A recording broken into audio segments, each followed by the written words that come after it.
Good day, my people. Today we are giving you folk tales, which is centered on the reason why lizard is always nodding its head. Ndị be anyị ndewonu.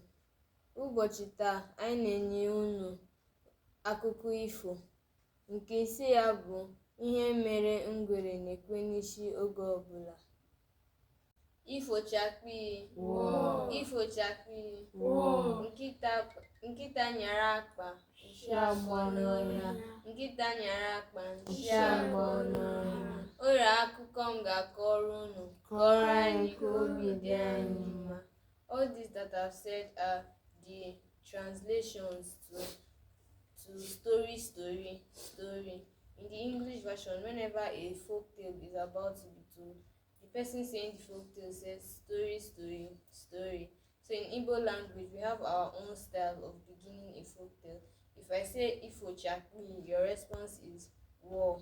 If I say Nkita nyara akpa, your response is Nshako noya. If I say O nwere akụkọ m ga-akọrọ unu, your response is kọrọ anyị ka obi dị anyị mma. Ifochakpi, war. No, my people, like we all know, we go from the known to the unknown. So in this version, we are going to learn the keywords we'll meet in this our story.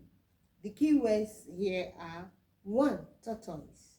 Tortoise in Igbo language is called Mbe. The next one is lizard. In Igbo language, we call lizard Ngwere or Alika. Ngwere or Alika. Another one is dog. Dog in Igbo language is Nketa. The other one is bag. In Igbo language, we call bag Akpa, bag. Another one is physics. Physics as in multiplication. Physics in Igbo language is called Nshe. The next one is bush.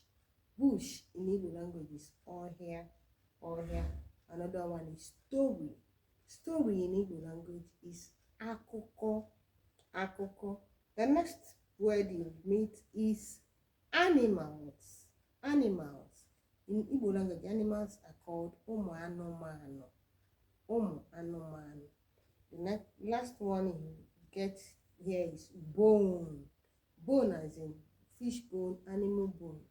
They are called Ọkpụkpụ in Igbo language. Ọkpụkpụ.